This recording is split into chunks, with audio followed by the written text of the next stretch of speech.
அதாவது பொதுவாக இலங்கையிலேருந்து அகதிகளாக இங்கே வர்றவங்க அகதி முகாமில் தான் இருக்க முடியும். நீங்கள் வெளியில் தனியாக வீடு எடுத்து தங்க வச்சுக்கிற மாதிரி கதை வச்சுருக்கீங்க.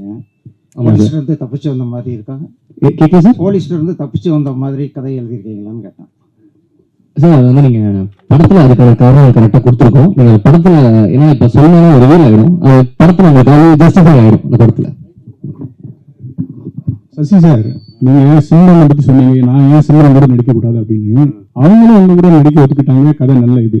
நீங்கள் வந்து அவங்கள்ட்ட பார்த்து வேண்ட விஷயம் என்ன விஷயம், அது வந்து ரொம்ப சொன்ன மாதிரி ஒரு ஏஜாகவும் நடிச்சிருக்காங்க, அதை பற்றி கொஞ்சம் சொல்லுங்க. நீங்கள் சினிமன் ரசிகரா?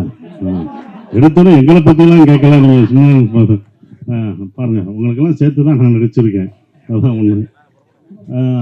அவங்களோட ஏன் இன்னொரு ஓகே பிடிச்ச பர்ஃபெக்ஷன். அவங்க சூப்பர் பெர்ஃபார்மருங்க. அவங்க இப்போ வரைக்கும் ஹீரோயினாக நடிக்கிறாங்க. ஏன் அந்த பெர்ஃபார்மன்ஸ் தான். நீங்கள் ஏஜ் ஆயிடுச்சுன்னா சொல்கிறேன், அவங்களுக்கு வயசே ஆகாதுங்க. அவங்களுக்கு வயசே ஆகாது, அவங்க பெர்ஃபார்மன்ஸ் தான். இவர் சொல்லும் போதும் அந்த இலங்கை தமிழ் பேசும்போதும் எங்களுக்கு நாங்கள் ராமேஸ்வரத்தில் எடுக்கும்போது அவங்களோட கன்னத்தில் முத்தமிட்டால் ஞாபகம் இருக்கா? கன்னத்தில் முத்தமிட்டால் உங்களுக்கு எப்படி ஞாபகம் வந்துச்சு, எங்களுக்கு அது ஞாபகம் வந்துச்சுங்க. அதுதானே வந்துச்சு சார்.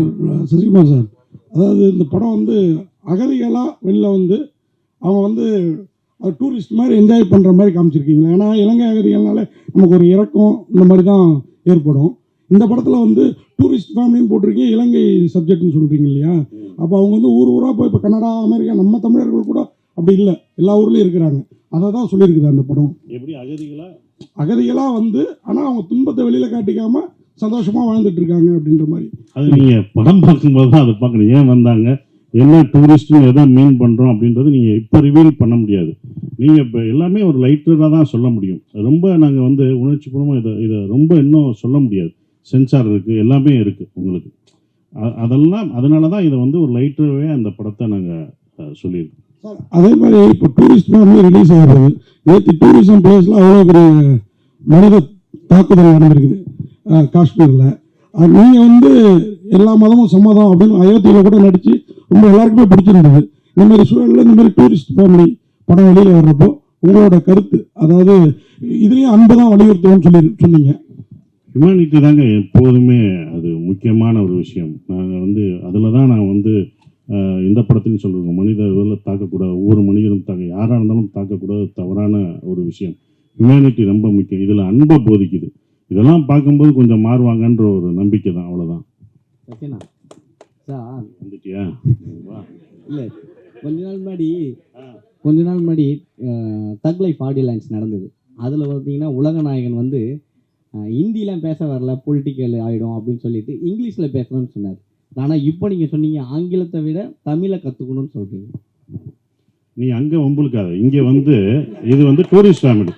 ஏன்னா இங்கே டூரிஸ்ட் ஃபேமிலியை பற்றி தான் பேசணும். நீ இப்படி தான் எல்லாத்துட்டையும் வாங்கி கேட்டுற. உன்னை சிவராஜ்குமார் சாரும் உன்னை தானே கேட்டார். இவர் தானே அன்னைக்கு நான் கை தட்டினது நான் தான். அதுக்கப்புறம் வேற யாரோ சொன்னாங்களே, மொத்த கம்மி பரிசியா இங்க பாரு. இல்லம்மா, இது டூரிஸ்ட் ஃபேமிலி. டூரிஸ்ட் ஃபேமிலிக்கு தக் லைஃப். இது என்னுடைய கருத்து, என் கருத்தை தான் நான் சொல்ல முடியும். இது என்னன்னா ஆங்கிலம் கத்துக்கணும், ஆங்கிலம் கத்துக்க வேணாம்னு சொல்ல. இப்ப நான் என்ன சொன்னேன்னா, அங்க உள்ள மாணவர்கள் ஆங்கிலம் கத்துக்கிட்டு இருக்காங்க, ஆனா தமிழை மறந்துட்டாங்கன்னு சொல்றோம். அதுதான் கமல் சார் தலைவரும் அதை தான் சொன்னாரு. ஓகேங்களா? அப்ப அவரும் அதை தான் சொன்னார். ஆங்கிலம் நீங்க கத்துக்க கூடாதுன்னு சொல்லலாம், ஆங்கிலம் கத்துக்கோங்க, ஆனா தமிழையும் உங்க கலாச்சாரத்தையும் கல்ச்சரையும் மறக்கக்கூடாது. மொழி தானங்க நம்மளை அடுத்து இழுத்துட்டு போக முடியும். நம்ம மொழி அழிஞ்சிருச்சுன்னா, ஏன்னா என் கூட வந்து ஒருத்தவர் அவர் பையனோட வந்தார். அந்த பையன் இங்கிலீஷ் மட்டும்தான் படிக்கலாம், பேசுகிறான், என்கிட்ட பேசிகிட்டே இருந்தான். அவன் எந்த தமிழ் படமும் பார்த்ததில்லை, ஒன்லி இங்கிலீஷ் மட்டும்தான் பேசிகிட்டு இருந்தான். அப்போ அவர் ஃபீல் பண்ணி சொன்னார், நாங்கள் எங்கள் நாட்டை விட்டுலாம் எங்களோட நாட்டை விட்டு வந்துட்டோம், ஆனால் அவன் வந்து இதுதான் கதைச்சு கொண்டு இருக்கான் அப்படின்னு சொல்லிட்டு இருந்தார்.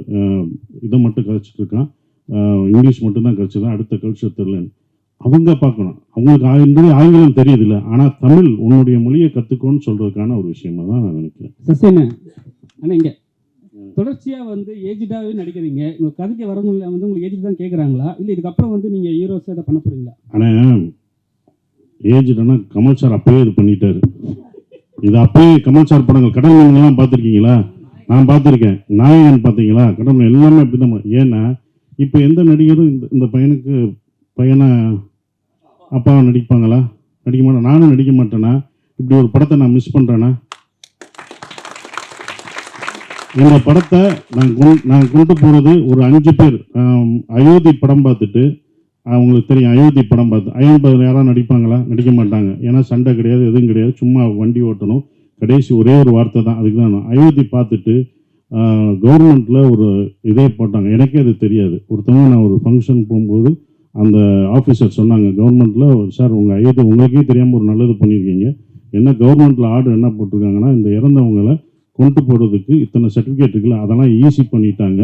1 லட்சமோ 2 லட்சமோ அவங்களுக்கு மானியம் கொடுத்து இத்தனை பேர் இருக்காங்க, உங்களால் 500 பேர் உங்களுக்கே தெரியாமல், அவங்க சொன்னாங்க உங்களுக்கே தெரியாமல் 500 பேர் பயனடைஞ்சிருக்காங்க, நீங்கள் நல்லது பண்ணியிருக்கீங்க 500 குடும்பத்துக்குன்னு சொன்னாங்க. இது எனக்கு தெரியவே இல்லை. இது ஒரு 2 வருஷம் கழிச்சு தான் எனக்கு தெரியுது. இது ரொம்ப சந்தோஷமாக இருந்தது. அப்போ இந்த மாதிரி ஒரு படங்கள்லாம் நடிக்கிறதுக்கு நீங்கள் என்ன 70 வயசு தாத்தா வேஷம் போட்டாலும் போட்டுருவேன், அவ்வளோதான். நம்ம வேஷம் போட தானே வந்திருக்கோம், அதுதானே நம்ம வேலை.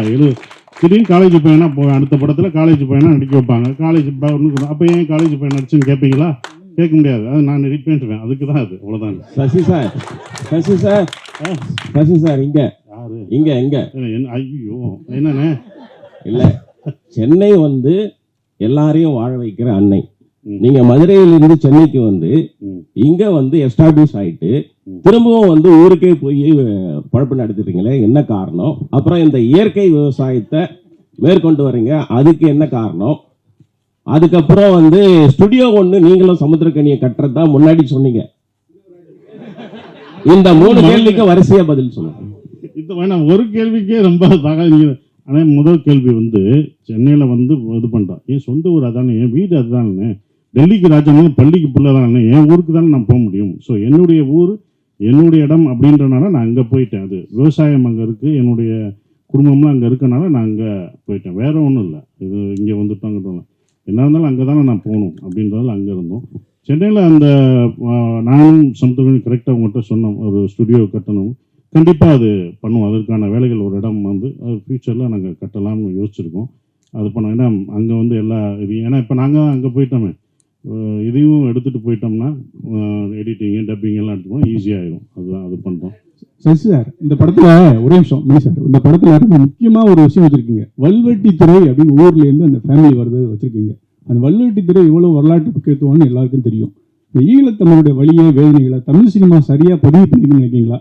நாங்களாம் ஃபேஸ்புக்லேயோ சோசியல் மீடியாவில் ஏதாவது போட்டால் கூட பிளாக் பண்ணிட்டாங்க, அது பேர் போட முடியல, ஃபோட்டோ போட முடியல, அதுக்கான வாய்ப்பே இல்லை. அதை பற்றி என்ன நினைக்கிறீங்க சார்? பதிவு பண்ணலை சார், பண்ணவும் முடியாது சார். நீங்கள் ஃபேஸ்புக்கில் போட்ட லெட்டருக்கே இப்போ பிளாக் போடுறாங்கன்னா, படமாக நாங்கள் எடுத்தால் கட்டு தான் போடுவாங்க.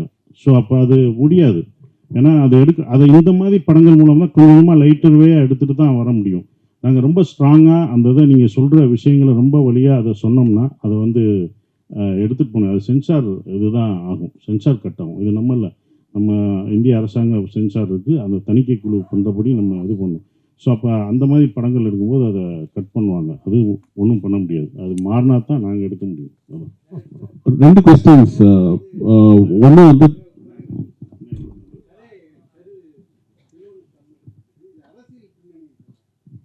சார்,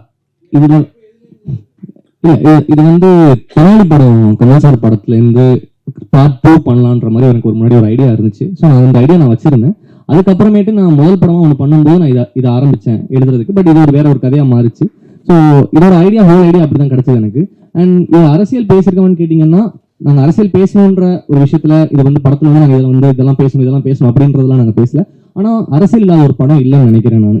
அந்த விஷயத்துல நாங்கள் என்னென்ன இந்த கதையே உங்களுக்கு ஒரு விஷயம், உங்களுக்கு வந்து மேலோட்டமாக சில விஷயங்கள் உங்களுக்கே சொல்லிட்டு வந்துட்டே இருக்கும். ஸோ நாங்கள் அரசியல் பேசணும், வாங்க இதில் வந்து பேசலாம் அப்படின்ற மாதிரி நாங்கள் இந்த படத்தில் எதுவுமே பண்ணல.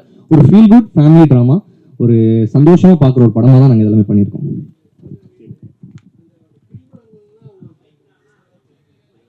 இல்லை சார், நாங்கள் ரிசர்ச் அதனால தான் சொல்கிறேன், நாங்கள் வந்து இதில் வந்து ஒரு அரசியல் படமாகவே நாங்கள் இதை பண்ணல. இது ஒரு குடும்பத்துக்குள்ளே நடக்கிற ஒரு கதை. இது வந்து அரசியல் படமே கிடையாது. இது ஒரு குடும்பத்துக்குள்ள நடக்கிற ஒரு அழகான ஒரு அப்பா, பையன், அவரோட மனைவி, இவங்க 4 பேர் சுற்றி நடக்கிற ஒரு அழகான கதை, அவ்வளவுதான். டைரக்டர் சார், உங்களுக்கு நான் question and there's also question to the producer. 2 questions உங்களுக்கு மட்டும் கொஸ்டின் கேட்குறேன். இந்த படம் எடுக்கும்போது இங்க பேசின எல்லாரும் என்ன சொன்னாங்கன்னா, முதல்ல அவங்க கிட்ட எப்படி நீங்க நரேட் பண்ணீங்களோ எந்த மாறுதலும் இல்லாம அதே சொன்ன மாதிரியே எடுத்திருக்கீங்க அப்படின்னு. அப்போ அந்த அளவுக்கு கிளாரிட்டி இருக்கு அப்படின்னா இது எங்கேயும் நேர்ல பார்த்ததுதான் நான் வந்து இந்த கதையை வந்து உங்களுக்கு டைரக்டா எங்கேயும் ஒரு இன்ஃப்ளூயன்ஸ் இது வந்து இப்படித்தான் இருக்கும் அப்படிங்கிறது உங்களுக்கு எங்கேயுமே ஐயம் இல்லாமல் இது இப்படித்தான் நடக்கும் அப்படின்னு வந்து சர்டன்டி இருக்குன்னா நீங்க எங்கேயும் நேரில் விட்னஸ் பண்ணியிருக்கீங்க, இல்லை ஒரு ஸ்பார்க் கிடைச்சிருக்கணும் அப்படின்னு நினைக்கிறேன். அந்த மாதிரி ஏதாவது இருக்கா? ஒன்று. ரெண்டு, ப்ரொடியூசருக்கு இது ரொம்ப நல்ல படம். ட்ரெய்லர் வந்து God is interested.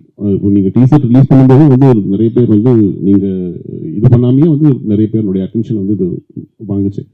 But it's coming on May 1 and Retro is releasing on it. நீங்க கம்ப்ளீட் பண்ண முடியுமா? will you be able to take on a big production house, a big film like Retro?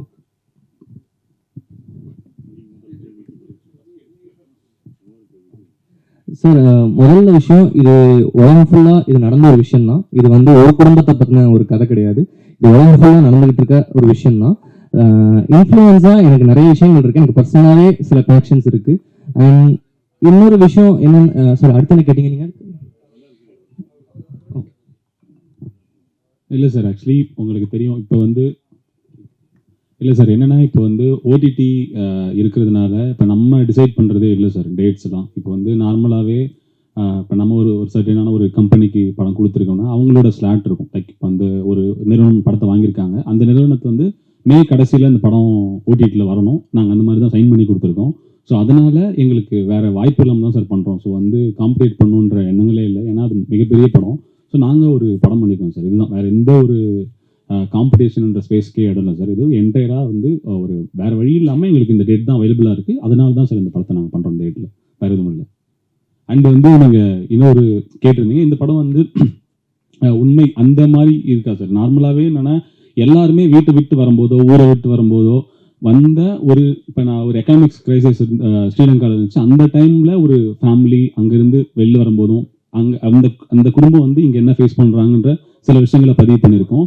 இப்போ அது வந்து ஸ்ரீலங்கா இல்லைன்னா கூட நீங்கள் ஒரு சொந்த ஊரை விட்டு வர ஒரு ஃபேமிலிக்குமே அது கனெக்ட் ஆகும் சார். நீங்கள் அந்த மாதிரி அரசியல் படுத்தப்படுறதுக்கான விஷயங்கள், ஒரு கான்ட்ரவர்ஷியலான விஷயங்கள் எதுவுமே நாங்கள் அட்ரஸ் பண்ணப்படல. இங்க இருந்து தமிழ்நாட்டில இருந்து இங்க இருந்து தமிழ் மக்கள்கள் அங்க போய் லண்டன்லயோ இல்ல சிங்கப்பூர் மலேசியால இருப்பாங்களா, அவங்கள பத்தி இருப்போம். ஜென்ரலான ஒரு டாபிக் தான் அது. இந்த ஸ்ரீலங்கன் பேஸா நாங்க வச்சிருக்கோம். அதுதான், அதுவும் ஸ்ரீலங்கன் தமிழ்ல பேசி நாங்க வச்சிருக்கோம். அந்த தமிழ் பேசும் போதும் அது ஒன்று இருக்கு. அது அந்த தமிழை வந்து எல்லாருக்கும் புரியுற மாதிரியும் இருக்கணும். அது ஒன்று பேஸா ஃபுல்லா ஸ்ரீலங்கன் தமிழ்ல பேச வேணாம், அப்படி ட்ரை பண்ணோம். இல்லை அது ரொம்ப இங்க உள்ளவங்களுக்கும் புரியணும் அப்படின்றதுக்காக தான் எல்லாருக்குமான படமா இது இருக்கும். எல்லா குடும்பத்தில் உள்ள எல்லாருக்குமான படமா இருக்கும். குடும்பத்தோட பார்க்க வேண்டிய ஒரு படமா இது கண்டிப்பா இருக்கும். டைரக்டருக்கு ஒரு क्वेश्चन. ஆக்சுவலி இந்த ரெஃப்யூஜியா வராங்க இல்லையா, ஸோ அவங்களால ரெஃப்யூஜியா வர்றவங்க வந்து ஈவன் அவங்களோட குழந்தை இங்கே பிறந்தா கூட அவங்களால ஆதார் ஐடி எடுக்க முடியாது. எத்தனை வருஷம் ஆனாலும் அவங்க இங்கே ரெஃப்யூஜியா மட்டும்தான் இருக்க முடியும். பட் இதில் அந்த படத்தில் வந்து ஆதார் ஐடி எடுக்கிற மாதிரி இருந்துச்சு. ஸோ இன்கேஸ் அது ஃபோர்ஜரியாவே அது படம் பார்க்கும்போது தான் தெரியும். அந்த மாதிரி எதுவும் நீங்கள் நினைக்கிற அந்த விலகமான விஷயம்லாம் நாங்கள் கரெக்டாக கவர்மெண்ட் சட்டத்திட்டப்படி தான் நாங்கள் இந்த படத்தை எடுத்திருக்கோம். இல்லாட்டி அவங்க கட் பண்ணியிருப்பாங்க. அது பண்ணியிருக்கோம். ஆனால் என்னோட பர்சனலாக ஒன்று இருக்குது. நான் சொல்கிறது அது இவங்க சார்ந்ததில்லை. இந்த மாதிரி அகதிகளாக இங்கே இருக்கிறவங்களுக்கு இத்தனை வருடங்களாக இருக்காங்க, வேலைக்கு போகிறாங்க, எல்லாமே இருக்காங்க. அவங்களுக்கு உரிமை கொடுக்கலாம், குடியுரிமை கொடுக்கலாம்ன்றது என்னோட ஒரு விஷயம். இந்த படம் பார்த்துட்டு அப்படி ஒன்று நடந்துச்சா, நான் அயோத்தி பார்த்துட்டு ஒன்று நடந்துச்சுன்னு சொன்னேன் பார்த்தீங்களா, அது மாதிரி இந்த படம் பார்த்துட்டு அப்படி ஒன்று நடந்துச்சுன்னா, கவர்மெண்ட் அப்படி ஒன்று பண்ணுச்சுன்னா முதல் சந்தோஷப்படுறதும் நானாக தான் இருப்பேன். ஏன்னா வெளிநாடுகள்லாம் அவங்களுக்கு குடியுரிமை பெற்றுட்டாங்க. இங்கே அது நடந்துச்சுன்னா போதும். இது நான் நிறைய ஸ்டேஜ்லையும் அவங்களுக்கான விழாவுக்கு போகும்போதும் நான் அதை சொல்லியிருக்கேன். ஸோ அந்த கருத்து கரெக்டாக வந்துச்சுன்னா சந்தோஷம். யாரோ ஒருத்தர் ஏன் வரல ஏன்னாங்க அவங்க மேனேஜர் வந்தாரு, அதான் கேட்டேன். அவங்க லண்டன்ல அங்க மாட்டிட்டான், வர முடியல. அதனால ஸோ அதனால அவங்க லண்டன்ல இருந்தாலும் அங்கே விசா அந்த பிரச்சனைகளுக்கு கரெக்டாக இங்கே வர முடியல. அதனால எங்களை விட்டுட்டு ஃபேமிலி டூர் போயிட்டாங்க. நாங்கள் போய் சேருவோம் இனிமேல். கரெக்ட், ஜெயிச்சவங்க நல்லா போடுச்சுன்னா கூட்டு போங்க லண்டனுக்கு. ட்ரெய்லர்ல வந்து ஒரு புலி காட்டி ஒரு சின்ன சிம்பல் இருக்கும். புலிகள் பற்றியும் இந்த படம் பேசுமா? இல்ல அதை பத்தி பேசுறது பொருள் கிடையாது. நாங்க வேற ஒரு சில விஷயங்களுக்காக சில விஷயம் காட்சிப்பட்டு அது புலி இந்த இதில் தான் வச்சிருக்கோம். அந்த இதுதான் அது அதை பற்றியெல்லாம் பேசாது. என்னன்னா அது சென்சார் கட்டு, அது நீங்கள் படத்தில் வராது.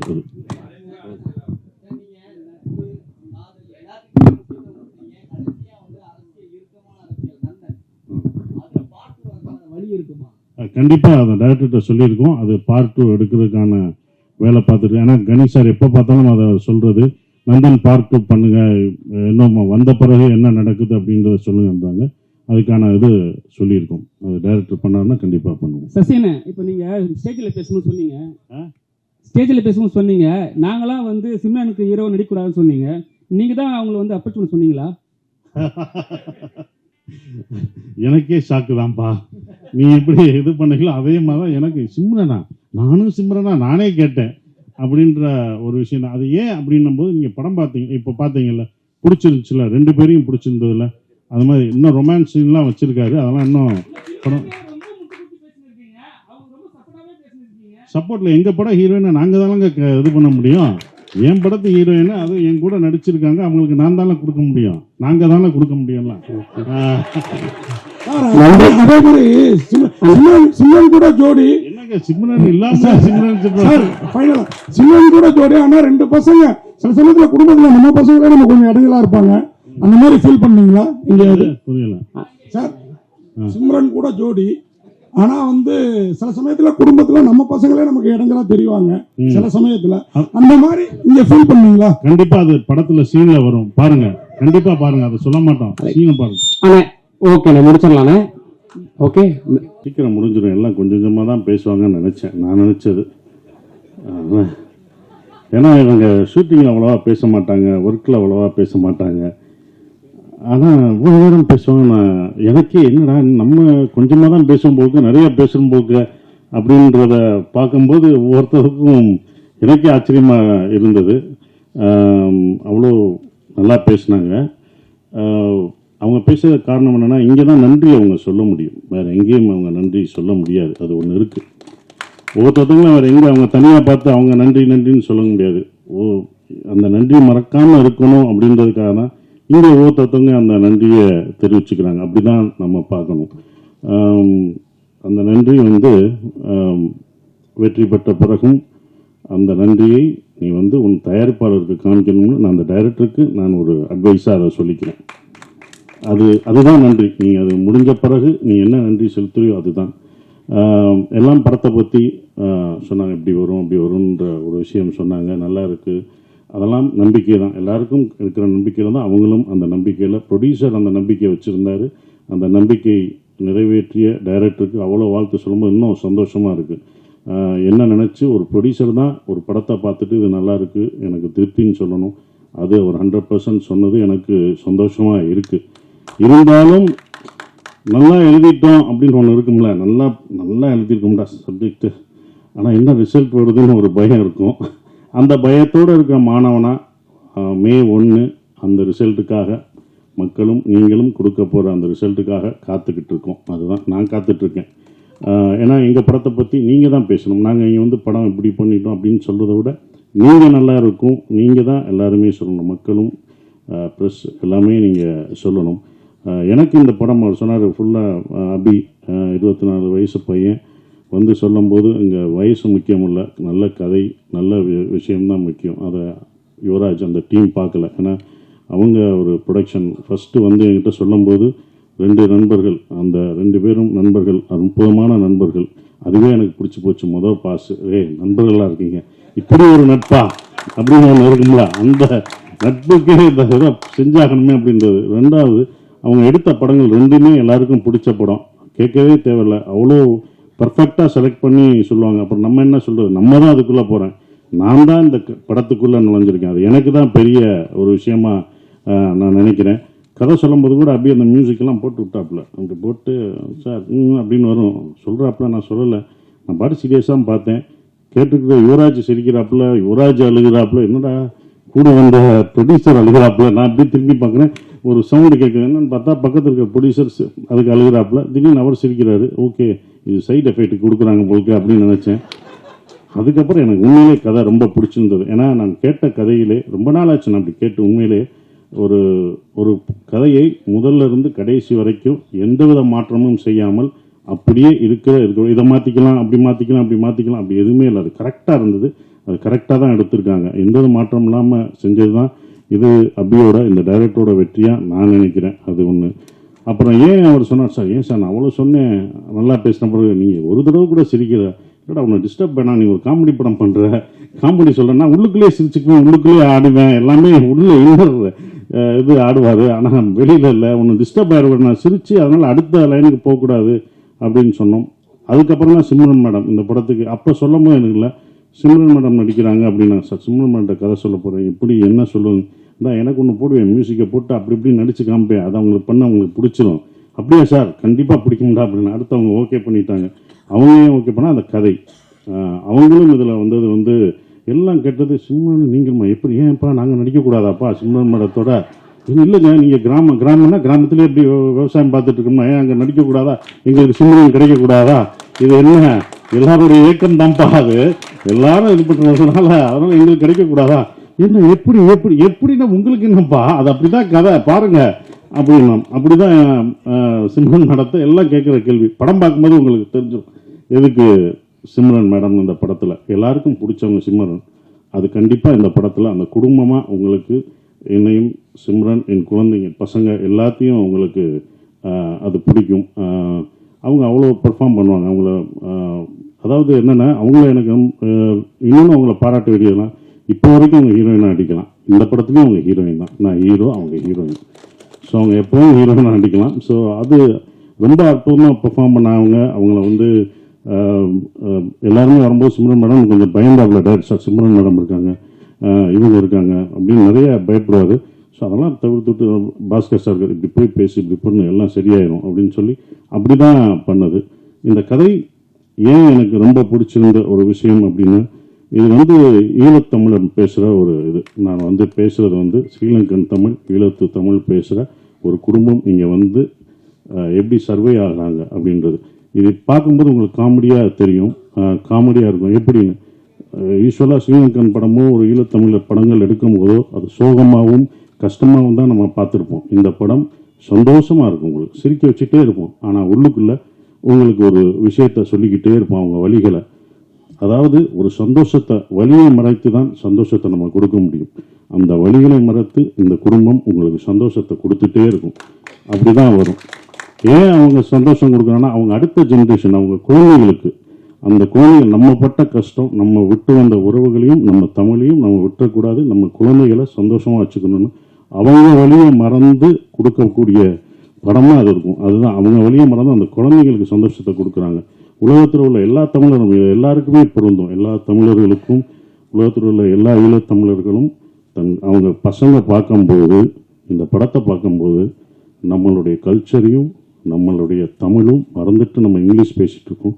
கண்டிப்பாக தமிழ் நம்ம மொழியை கற்றுக்கணும் அப்படின்ற ஒரு 10 பேர் வந்து அப்படி வந்து மாணவர்கள் வந்தாங்கன்னா பசங்க வந்தாங்கன்னா அதுதான் இந்த படத்தோட வெற்றியாக நான் நினைக்கிறேன். அது கண்டிப்பாக நடக்கும் அப்படின்ற அந்த நம்பிக்கை எனக்கு இந்த படத்து மேலே ரொம்ப ஸ்ட்ராங்காக இருக்குது. எல்லாம் நம்பிக்கை தான் இருக்குது. அது மாற்றும் உலகத்தமிழர்கள் எல்லாரும் பார்ப்பாங்க அதை அப்படின்ற நம்பிக்கை இருக்குது. அவங்க ஃபேமிலியோடு கூப்பிட்டு வந்து பார்ப்பாங்க.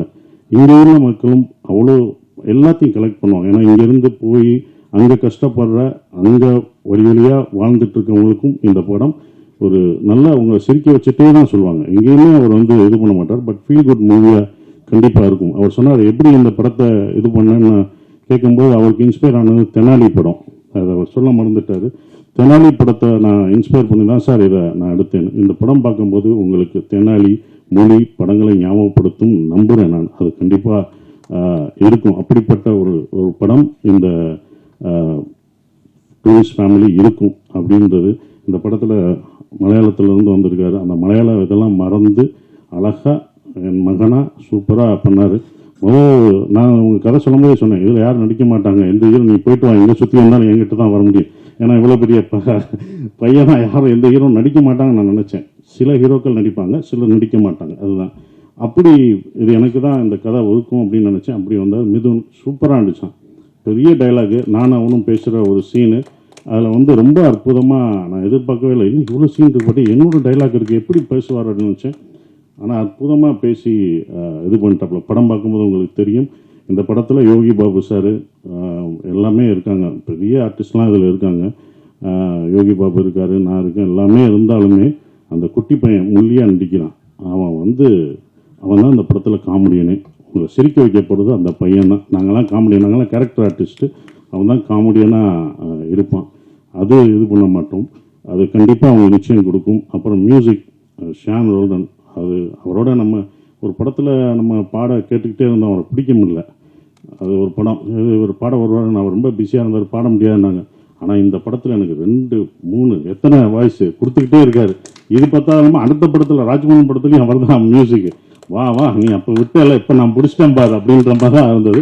பட் ரொம்ப ஜாலியாக இருந்தது. நாங்கள் ப்ரொமோஷன் போடுறதுலாம் அவரும் நானும் அழகாக சேர்ந்து போயிட்டுருக்க ஒரு விஷயம். மோகன்ராஜ் எனக்கு ரொம்ப சந்தோஷமாக இருக்குது. ஈசனில் பண்ண மோகன்ராஜ் இந்த படத்தில் முழு பாடல்களும் எழுதியிருக்காரு. அடிக்கடி அவரை பாராட்டி சொல்லும் போதெல்லாம் எனக்கு நான் ஜெயித்த மாதிரியே அப்படி இருக்கும். அவரை பற்றி சொல்லும்போது சார் தேங்க்யூன்னு சொல்கிற மாதிரி.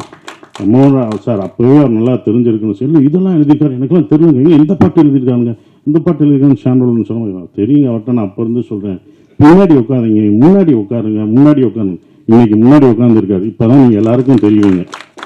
இந்த முன்னுக்கு வர்றதுக்கு தான் இத்தனை வருஷம் நம்ம எழுதுறதுல யார் எழுதணும்னு தெரியாது, உங்கள் முகம் தெரியும். இப்போ உள்ள கவிஞர்கள்லாம் ஒரு பாட்டு எழுதிட்டு முகத்தை அப்படியே காமிச்சுக்கிறாங்க, ஆடுறாங்க. அதனால தான் இந்த படத்தில் ஆட விட்டுருக்கோம். அவரை வாங்க ஆடுங்க, அப்படியே இருட்டுக்குள்ள போறாரு. ஏற்கனவே முகம் தெரியலன்னா உங்களுக்கு ஆட வைக்கணும் அப்படின்னு சொல்லிட்டு இருட்டில் தான் ஆடிடுவார். அப்பயும் கூப்பிட்டு வந்து இந்த படத்தில் ஆட வச்சிருக்கோம். ஸோ அவ்வளோ சிறப்பாக இந்த பாடல்கள் எழுதியிருக்காரு. ஆனால் ஒன்று சொல்லுவார் அடிக்கடி, எனக்கு ரொம்ப பிடிச்சிருந்த வரிகள்லாம் நிறைய எழுதியிருக்காரு. அந்த வரிகள் எனக்கு ரொம்ப பிடிச்சிருக்கு. சந்தோஷமாக நீங்கள் கேட்கும்போது ரொம்ப ஃபாஸ்ட் பீட்டாக இருக்கும், ஆனால் உள்ளுக்குள்ள எப்படி வலிகள், சந்தோஷமான பீட்டை கேட்டாலும் வலிகள் இருக்கும், அப்படி தான் இந்த படம் இருக்கும். சந்தோஷமாக இருப்பீங்க. உள்ள அவங்களோட கஷ்டங்கள், சந்தோஷமான இந்த ஹாப்பி டேஸ்னுவாங்கல்ல, ஹாப்பி லைஃப், அந்த மாதிரி லைஃப் இஸ் பியூட்டிஃபுல், அன்பை போதிக்க போது இந்த படம். வெளியில் வரும்போது நீங்கள் அன்போடு வந்தாலே அதுவே எங்களுக்கு வெற்றின்னு நினைக்கிறோம்.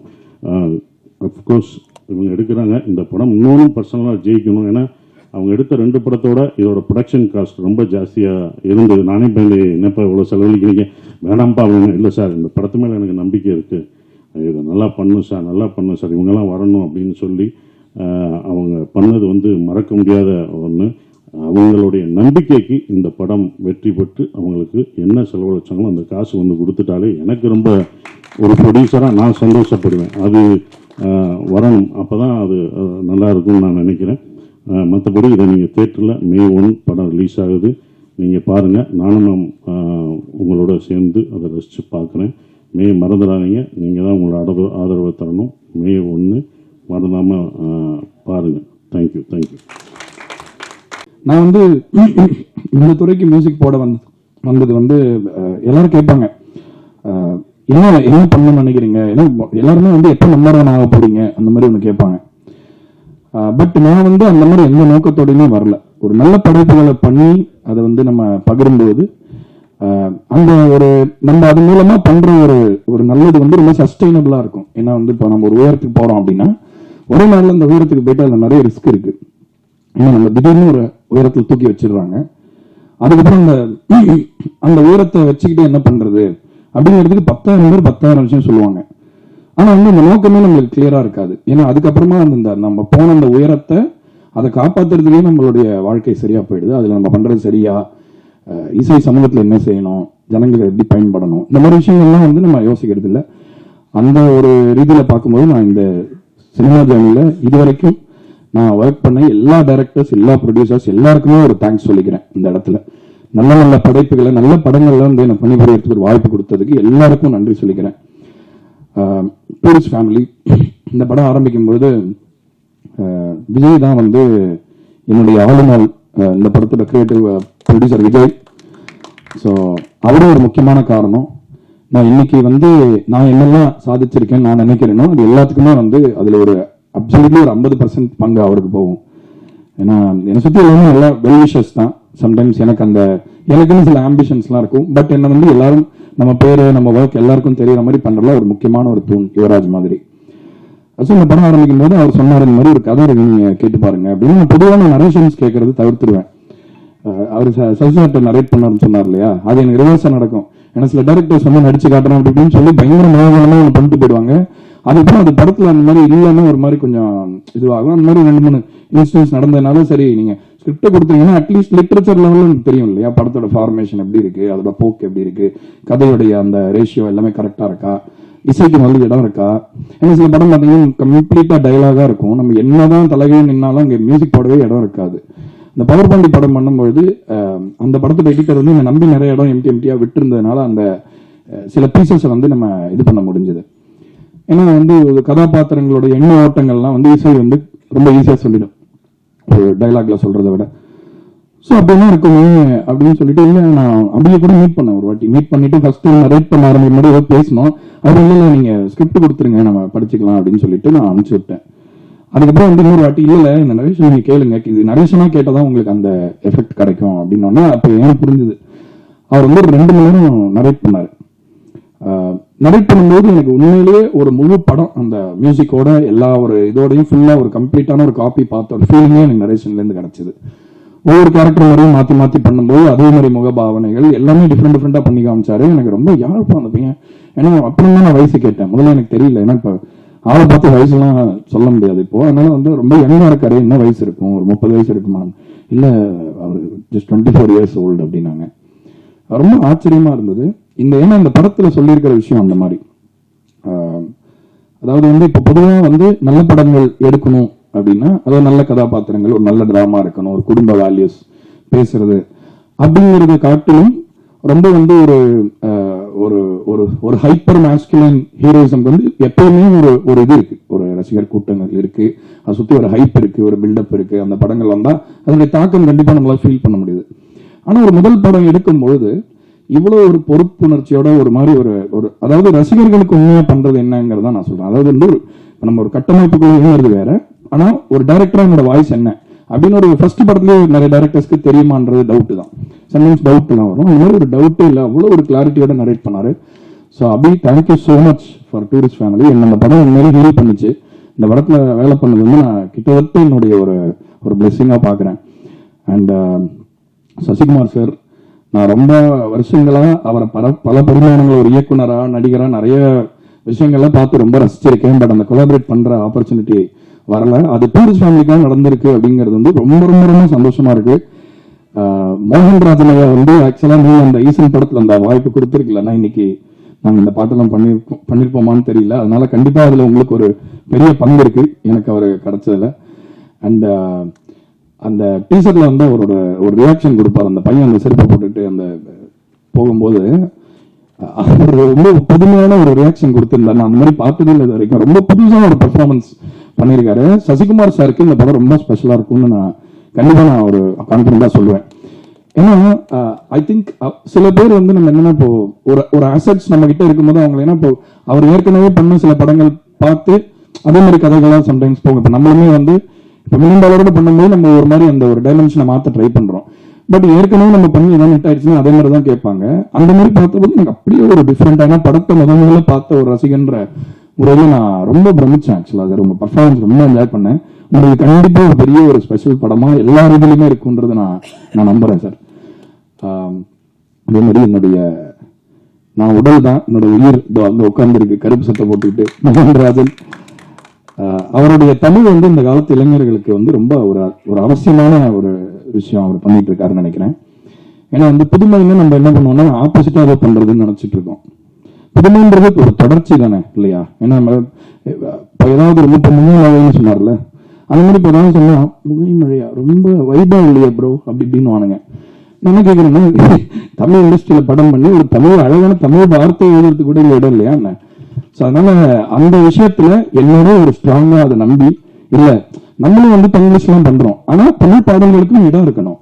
தமிழ் நம்ம காலையில் வேணும் இல்ல, என்ன ஒரு செம்மையான மொழியை வந்து நம்ம அதுக்குள்ள பிறந்துட்டு அந்த மொழியே தெரியாம ஒரு சின்ன ஒரு நோய்னா கூட வித்தியாசமா தெரியும் அன்பு அப்படின்வாங்க. ரொம்ப அன்பு ஜாஸ்தியா போயிடுச்சுன்னா அப்படி ஆயிடும்னு நினைக்கிறேன். ஸோ அந்த மாதிரி ஒரு தமிழ் வந்து இன்னைக்கு நம்ம இளைஞர்கள்ட்ட போய் சரியா ரீச் ஆகலையா என்ன அப்படின்ற ஒரு விஷயத்த வந்து இந்த மாடர்ன் மியூசிக்ல பூர்த்தி பண்றதுக்கு ஒரு பர்ஃபெக்டான ஆள் எனக்கு அமைஞ்சிருக்காரு. யுவராஜ்க்கும் நன்றி சொன்னேன். குட் நைட் பண்ணும்போது நான் எல்லா பாட்டுமே அவர் எழுதிட்டோம்னு சொன்னேன்.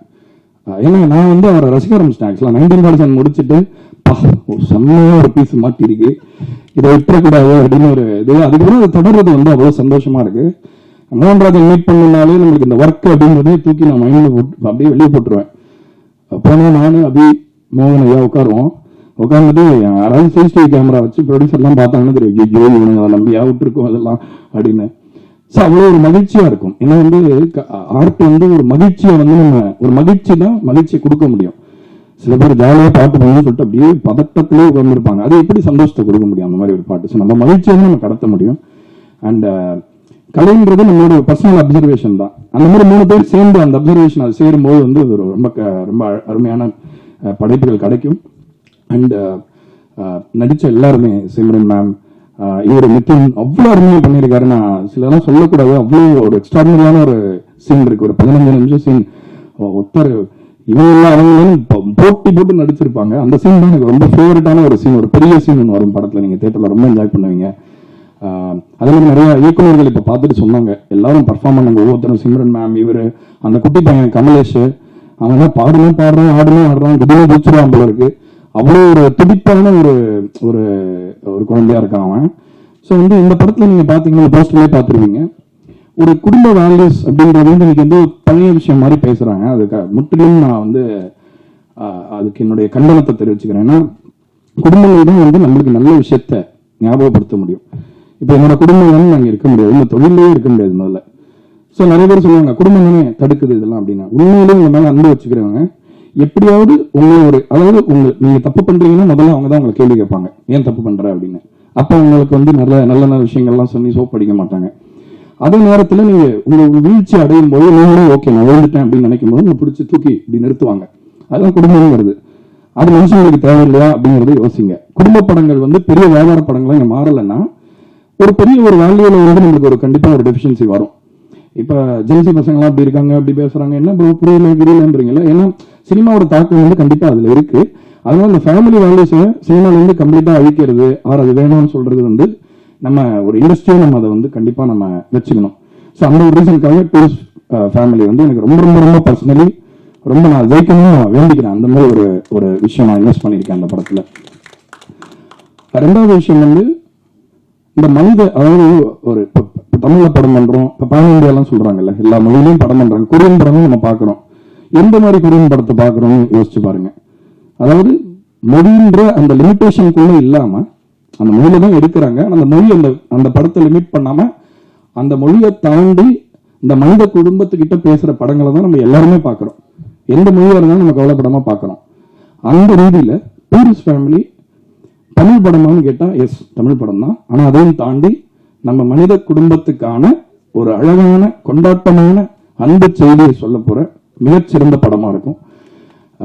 மே வந்து ஒரு ஸ்பெஷலான மாசம், சம்மர் எல்லாம் இருக்கும். ஆனா எங்களுக்கு கான்பிடன்ஸ் இருக்கு தட் இந்த படம் கண்டிப்பா கலெக்ஷன் நம்பர்ஸ் அதெல்லாம் அப்புறம், ஆனா ஜனங்கள் ரொம்ப ரொம்ப ரொம்ப கொண்டாட போற ஒரு படமா இது இருக்கும். இதை வந்து நான் ரப்பர் பந்து பார்க்கும்போது ஃபீல் பண்ண டைரக்டர் சொன்னேன், நீங்க வந்து எதுவுமே கவலைப்படாதீங்க, எப்படி இருந்தாலும் ஓகே இந்த படம் வந்து ஃபேமிலி வேல்யூஸ் திரும்ப இருந்து ஒர்க் ஆகுதுன்றதை நம்ம மக்கள் காட்டிக்கிட்டே இருக்காங்க. அதனால இது இண்டஸ்ட்ரி இம்ப்ரெஸ் பண்ணணும், இந்த மார்க்கெட்ல நம்பர் 1 நம்பர் 2 சொல்லணும்னு எடுத்த படம் இல்ல. ரசிகர்களை மகிழ்விக்க, அவங்களை நினைவு வச்சு, அவங்களை சிரிக்க வச்சு, சந்தோஷப்படுத்தி நல்ல விஷயங்களை கடத்துறதுக்கான படமா தான் அந்த முயற்சியா தான் இந்த டூரிஸ்ட் ஃபேமிலி அமைஞ்சிருக்கு. ஸோ நீங்க தான் இந்த மாதிரி படங்களுக்கு எப்பயுமே ஒரு ஒரு வாய்ஸ் இல்லாதவங்களுக்கு வாய்ஸா எப்பயுமே இருக்கீங்க. அதனால தமிழ் மீடியா வந்து அந்த விதத்துல வந்து ரொம்ப ரொம்ப ரொம்ப ரொம்ப பெரிய ஒரு மரியாதையும் ஒரு நன்றி கடனும் எனக்கு இருக்கு. அதே விஷயத்த இந்த படத்துக்கும் நீங்க செய்யணும். இந்த படத்துல ஒர்க் பண்ண மியூசிக்ல பாடிய பாடகர்கள் பத்தி கண்டிப்பா சொல்லணும். எஸ்பி சரண் சார் ஒரு பாட்டு பாடியிருக்காரு, விஜய் சுதாஸ், யுவன் சார் ஒரு பாட்டு பாடியிருக்காரு. ரொம்ப முக்கியமான ஒரு பாட்டு படத்துல ரொம்ப நல்லா வந்திருக்கு. நான் ரொம்ப விரும்புற SPB sir, Ilaiyaraaja sir and Yesudas sir, அவங்க 3 பேரோட பசங்களும் அப்படியே பாடியிருக்காங்க இந்த படத்துல. அது பெரிய பிளெஸிங்கா நினைக்கிறேன் இந்த படத்துக்கு. என்னோட அசிஸ்டன்ட் மனோஜ் கிருஷ்ணன் ஒருத்தர், அவர் வந்து ரொம்ப ரொம்ப வருஷமா எனக்கு ட்ராக் பாடுவான். அந்த பையன் ரொம்ப நல்லா இருக்கும் நீங்களே சொல்லுவாங்க. பட் சம்டைம்ஸ் சில கம்பல்ஷன்ஸ்க்காக நம்ம சில பேர் சிங்கர் போலாம் அது இதுன்னு பண்ணுவோம். இந்த படத்துல அவன் பாடியிருக்கான். அது வந்து எனக்கு ரொம்ப சந்தோஷமா இருக்கு. என்னோட அசிஸ்டன்ட் அவ்வளவு பியூட்டிஃபுல்லா பாடியிருக்கான். அந்த பாட்டு போய் கேட்டு பாருங்க, மனோஜ் கிருஷ்ணான் பேரு. அப்புறம் இங்க வெங்கட் எங்க இருக்காரு, வெங்கட் இந்த படத்துல அவர் ஒரு பாட்டு பாடியிருக்காரு. ஸோ ஒரு டீம் பாக்கி இல்லாமல் எல்லா டீமும் வேலை செஞ்சிருக்காரு அவரு. ஸோ இந்த இறகுன்ற பாட்டோட வெப்ரைஸ் வெர்ஷன் அவர் பாடியிருக்காரு. நான் போன படத்துலையும் வேற ஒரு லாங்குவேஜ்ல பாடினாரு. அதுக்கும் இதுக்கும் பெரிய டிஃபரன்ஸா இருக்கு. மியூசிக்லாம் அப்படியே ஒரு மூச்சு மாதிரி இருக்கு அவருக்கு. எப்படின்னா ஆசைப்படுறவங்களுக்கு தான் ஒரு விஷயம் கிடைக்கும், எவ்வளவு அறிவு இருந்தாலும் கிடைக்காது. ஆசைப்படுறவங்களுக்கு அது மேலே ஒரு டிவோஷன் இருக்குன்னு கிடைக்கும். ஸோ உங்களுக்கு நீங்க இன்னும் நிறைய பெரிய பெரிய பாடல்கள் பாடணும்னு கேட்டுக்கிறேன். அதே மாதிரி இந்த பாடல்களை மிக்ஸ் பண்ண Ashwin George, John, Vivek Thomas, Balu Thankachan எல்லாருமே நீங்க கேட்ட எல்லா ஹிட் பாடல்களுக்கும் பெரிய உழைப்பை போடுறாங்க. அவங்களுக்கு என்னோட நன்றி. என்னோட என்டையர் டீம், என்னோட அசிஸ்டன்ட் சபரி கிருஷ்ணா, அவனுக்கு ரொம்ப ரொம்ப நன்றி. ஏன்னா இந்த படத்துல அதாவது வீட்டுல அப்பாவுக்கு பிரச்சனைன்னா அப்பா பிரச்சனை மாதிரி இருக்கும், ஆனா அப்பா கூட அம்மா இருப்பாங்கல்ல, அவங்களுக்கு தான் மேஜர் அடி விழும். ஸோ அந்த மாதிரி நம்மளுக்கு அடி வரதோட அசிஸ்டன்ஸ்க்கு ரொம்ப இன்னும் டபுள் ஒர்க் இருக்கும். ஸோ அதெல்லாம் கொஞ்சம் கூட பொருட்படுத்தாம ஒரு மிட் நைட் அது இதுன்னு பார்க்காம, சின்ன பசங்க பாவம் அவங்களுக்கும் வந்து ரொம்ப அந்த உழைப்பு போடும்போது உடல் ரீதியான கடினங்கள் இருக்கும். ஆனால் துளி கூட எதுவுமே பொருட்படுத்தாம இந்த படத்துல உழைச்சிருக்காங்க. இது எல்லாமே எதனால அப்படின்னா அனுஷன்ற ஒரு டைரக்டர் டூரிஸ்ட் ஃபேமிலின்ற ஒரு படத்தை எடுத்துட்டு வந்ததுனாலதான். அந்த படத்துக்கான ஏன்னா ஒரு படம் எல்லா படமும் பண்றாங்க, ஒரே பேஷனோட எல்லா படத்துக்கும் கொடுப்பாங்கன்னு சொல்ல முடியாது. இந்த படம் அதை அதை டிசர்வ் பண்ணது அப்படிங்கிறதுனால ஆசையா ரொம்ப லவ் பண்ணி இந்த படத்தை பண்ணியிருக்கோம். இந்த படத்தை முடிஞ்ச வரைக்கும் பெரிய வியாபார ரீதியான வெற்றி கிடைக்கும் அப்படின்னு நான் நம்புறேன். நீங்க பார்த்துட்டு அதுக்கு தகுதியான படமா இருந்தா இந்த நம்பர் கேம், இந்த நம்பர்ல இருக்கிற லாஜிக், இது இவ்வளவுதான் கலெக்ட் பண்ணும், அதை அவ்வளவுதான் கலெக்ட் பண்ணுன்றதெல்லாம் உடச்சி ஒரு புது சரித்திரம் நாங்க படைக்கிறதுக்கு நீங்க உறுதுணையா இருக்கணும்னு கேட்டுக்கிட்டு நன்றி சொல்லிக்கிறேன். வணக்கம்.